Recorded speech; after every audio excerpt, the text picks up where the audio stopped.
وبهدلونا بهدله شديده ما كناش يعني نحلم بيها ان تحصل لنا في بلد زي السعوديه. كنا نظن انهم على خير، ولكن للاسف الشديد اصبحت الحكومه السعوديه ابعد ما يكون عن الاسلام، واصبحوا بيكرهوا حتى شكل الاسلام للاسف الشديد. فاحنا دلوقتي يعني ضيعوا حقوقنا كلها، واحنا يعني حقنا ان شاء الله مش هنسيبه لا في الدنيا ولا في الاخره اللي هم اذونا فيه وبهدلونا فيه. ونسال الله العلي العظيم انه يفرج عن كل المسجونين اللي عندهم، وان ربنا يجعل لهم فرج قريب، ونرجو منهم انهم يرجعوا قليلا الى العقل وقليلا الى الحكمه وقليلا الى الدين، حتى يعني ايه يرجعوا الى الصواب ويفكوا اسر المظلومين وينتهوا عما وصلوا اليه من ظلم للناس، لانه ايه الظلم ظلمات والحساب قريب من الناس ومن الله سبحانه وتعالى. فنسال الله العلي العظيم ان ينجي كل المسجونين وان يجعل لهم اخره قريبه ان شاء الله. السلام عليكم. استاذ خالد المصري، مدير مركز الحريه الان لحقوق الانسان.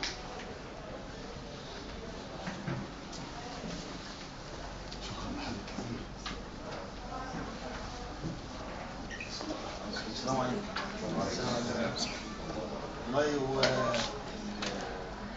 للاسف الشديد انا مش هتكلم كلام قانوني خالص ولا كلام حقوقي خالص. انا مش هتكلم كلام قانوني خالص ولا كلام حقوقي خالص. انا هتكلم بصفتي مواطن مصري واتشرف ان انا كنت من احد الثوار. بس الممارسات التعسفيه الاجراميه من ابشع الممارسات اللي بتتم في العالم، بتتم داخل الدول العربيه وعلى المسلمين في الدول الاخرى. ازاي ننقذ نفسنا منها؟ حكوماتنا الجبانه العنينه للصهيونيه الدوليه هي اللي وصلت المواطن في اي دوله من الدول العربيه اللي يفكر ان له فكر او له رؤيه او له شكل تطور للبلد اللي هو فيها يعتقل، تلفق له قضايا، يقتل ويرمى في الصحراء. حتى التعسف بقمته اللي يوصل لمرحله ترتقي الى جرائم ضد الانسانيه بيمارس ضدنا من حكوماتنا مش من حكومات احتلال. انا حزين جدا ان دوله زي السعوديه اللي كلنا نامل فيها الخير، فيها الكعبه، فيها كل الاماكن المقدسه لينا كمسلمين، ازاي يحصل فيها الممارسات دي؟ ازاي بنتنا نجلاء وفا يحصل فيها كده والحكومه المصريه ما تتحركش؟ ازاي؟ وعلى اي نمط؟ ازاي الاستاذ احمد الجزاوي يتلفى له قضيه لانه كان بيهاجم السعوديين هنا في مصر وممارساتهم؟ ازاي الحكومات المصريه ما تتحركش؟ ازاي؟ هو في ايه بالظبط؟ هي السعوديه دي واول من اذان بارك الله فيك انا شعبان اول من اذان احمد الجزاوي بارك الله فيه السفير محمود محمد العوف سفير جمهوريه مصر العربيه. الا بتتطهر مصر هو كل الخونه والعملاء احمد الجزاوي كل الهادرين لمقدرات شعبنا. معايا مصر دي مش هيكون ليها رجع ولا اي مصري بره هيكون له كرامه. وكل الشباب اللي اعمارهم بتروح في السجون تحت الارض ده الاسوأ من اللي بيحصل بره. شباب بيموت. الحل ايه؟ احنا عايزين نعرف الحل مش ايه؟ قادر اتكلم بشكل قانوني خالص، مش عايزين قادر نعرف اتكلم الحل باي إيه شكل عشان نعمله.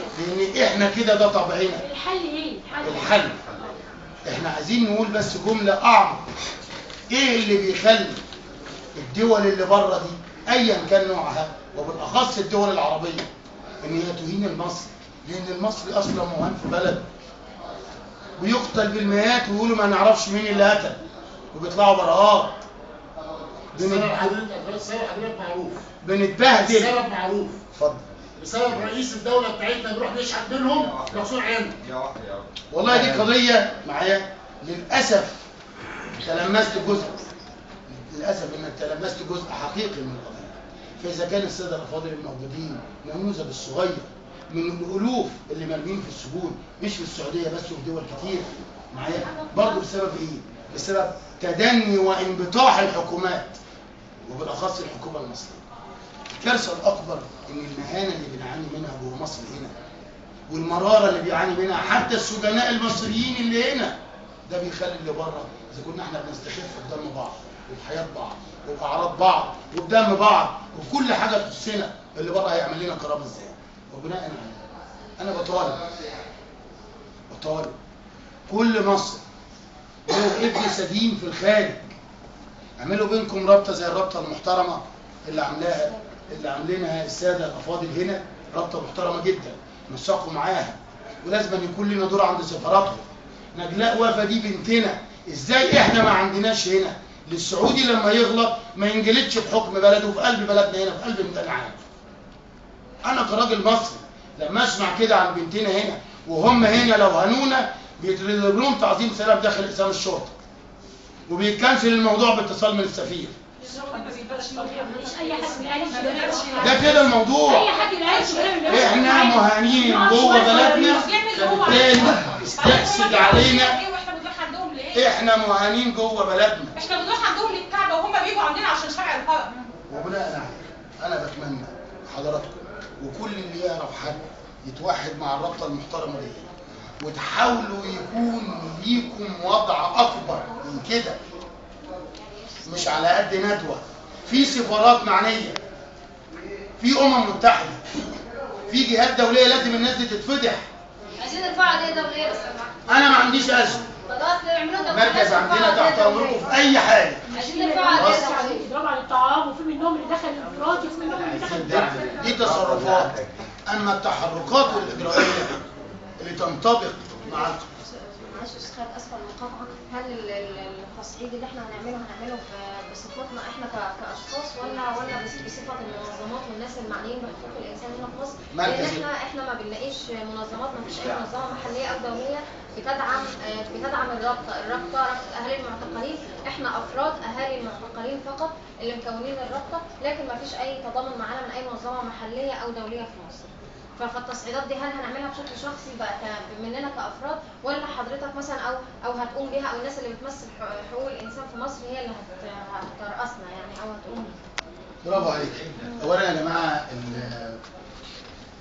مركز الحريه الان اللي انا بتشرف ان انا المدير التنفيذي، اولا احنا بالبلدي خالص كده ولاد بلد، تمام، ما بناخدش دعم من حد ولا منح ولا مشاركات من اي جهه كانت، لا داخليه ولا خارجيه. دي اولا. فصوتنا ورؤيتنا من ذاتنا، ما حدش له سلطان علينا، دي اولا.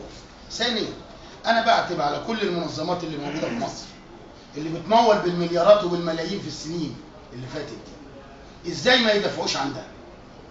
ازاي؟ ما معاهم الفلوس اللي يتحركوا بيها، لكن احنا في الاخر بقى كمصريين لازم نقف.